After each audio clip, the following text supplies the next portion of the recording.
欢迎来到 AI 学习笔记，咱们今天不绕弯子，只讲干货。我们一起深入剖析一下 Flash Attention 的核心机制。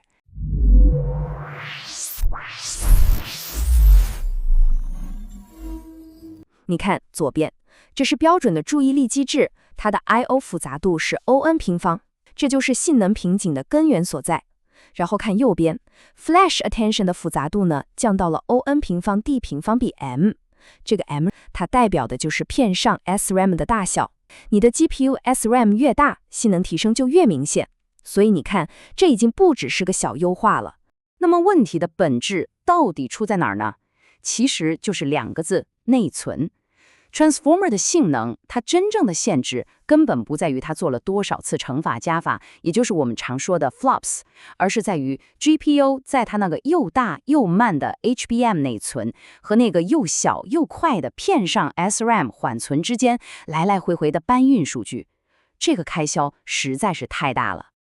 我给你打个比方，这样可能更直观一些。HBM 呢，就好比是你家街角那的大超市。东西多，容量大，但你来回一趟得花不少时间。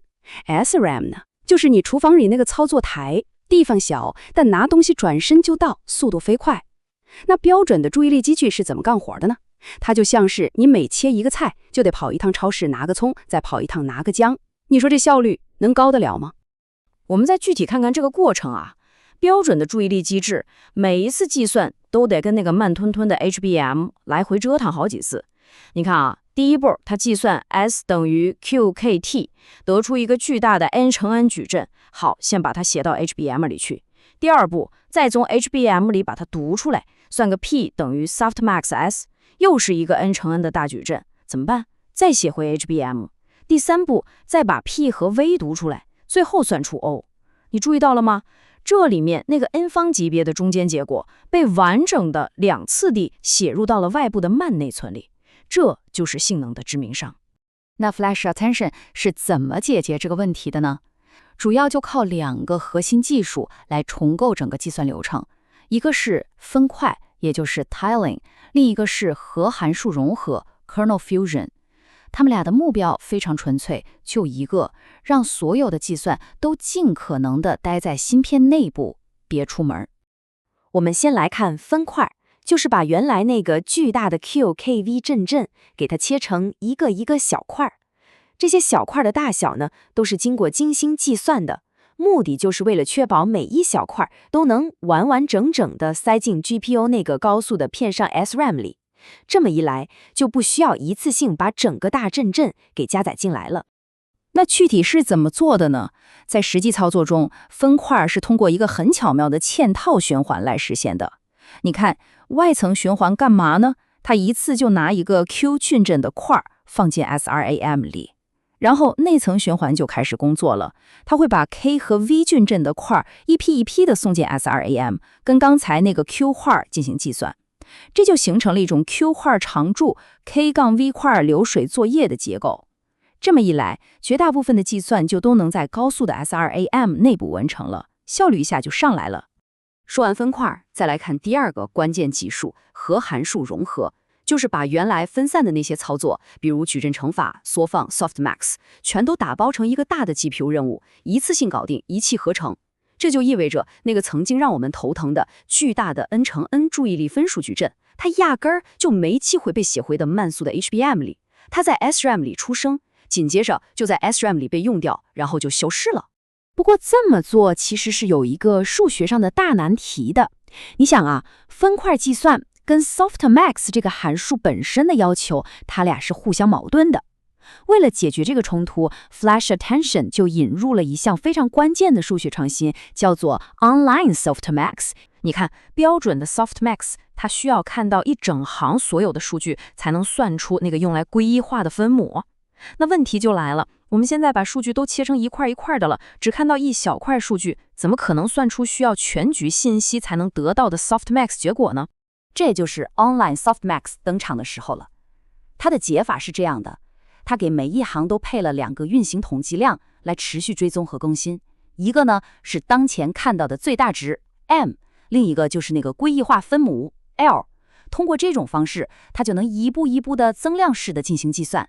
而且最关键的一点是，这个方法在数学上是完全精确的，它保证了最后分块算出来的结果跟标准 Softmax 一次性算出来的结果一模一样，没有任何近似。我们来看一眼这个更新规则，这可以说是 Flash Attention 的数学精髓所在了。当来了一个新的数据块，我们就需要更新这个归一化因子 L。这个新的因子 L new， 你看它由2部分组成，右边这块是新数据块自己算出来的贡献，这部分好理解。但最巧妙的是左边这部分，它用了一个缩放系数，把旧的那个因子 L old 给 rescaling 一下，把它拉到和新数据块同样的数值尺度上。这个缩放系数 e 的 m old 减 m new 次方，它本质上就是在补偿因为全局最大值的变化而引入的数值偏差。就是这么一个看似简单的缩放步骤，保证了整个分块计算的数学精确性。而且不光是这个归一化因子要更新，之前累积算出来的那个输出 o old 也需要用同样的方式来重新缩放。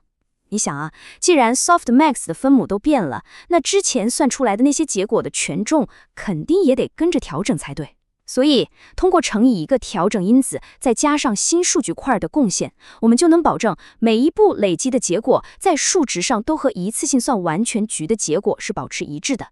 这样一来，等到所有块都处理完了，我们拿到的就是那个100%精确的最终输出了。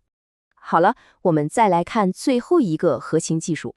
这个技术呢，主要是针对模型训练时候的反向拨派阶段，它通过一个非常巧妙的权衡来大大的节省内存。这张对比图就非常清晰了。左边标准的注意力机制在反向传播的时候，需要把整个 O(n) 方大小的注意力矩阵 P 都给存下来，就为了算梯度。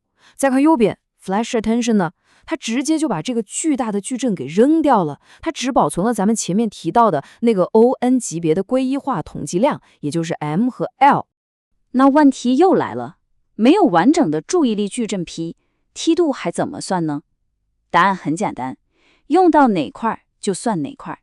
在反向传播的过程中， Flash Attention 会利用它存下来的那点统计量，在 SRAM 里面按需的把那一小块注意力分数重新算出来，算完用掉，然后立刻就丢弃。这其实是一种非常经典的策略，叫做以计算换内存。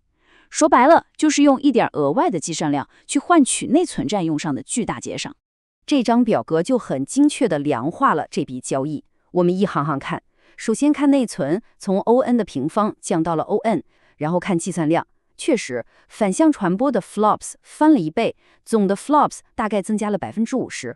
但是这恰恰是整个故事最关键的地方。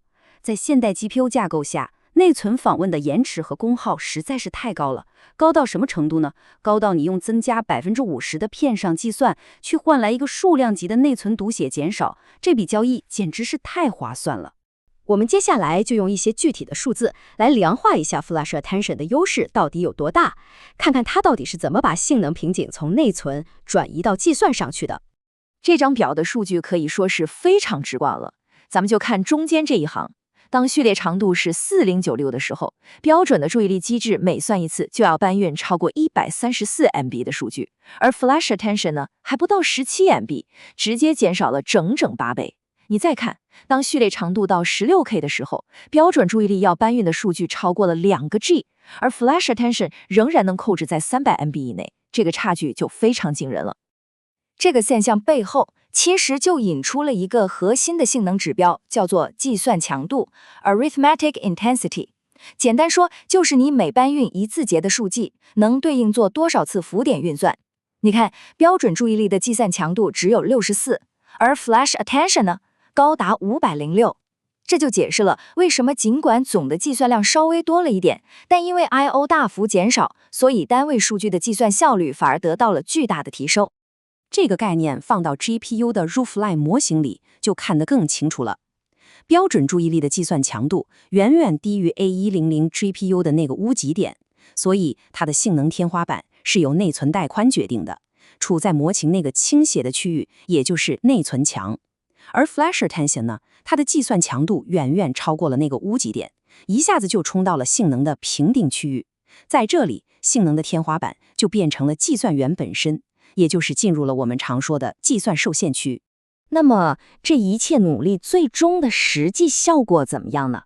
这张图就告诉我们了，在一块 A100 GPU 上，因为被内存瓶颈死死地卡住了，标准的注意力机制顶多也就发挥出 GPU 大概1/4的理论算力，而经过优化的 Flash Attention 2呢，能把 GPU 的利用率压榨到73%，这几乎是前者的3倍了。这非常有力地证明了这种 I/O 感知的设计能带来多大的价值。这句话，我觉得可以算是对 Flash Attention 成功背后核心哲学的完美总结了。在现代的 GPU 上，跟那个又慢又耗能的内存访问相比，芯片内部的计算很多时候真的可以看作是免费的。所以牺牲一点点免费的计算，去换取宝贵的内存带宽，这通常都是一笔绝佳的买卖。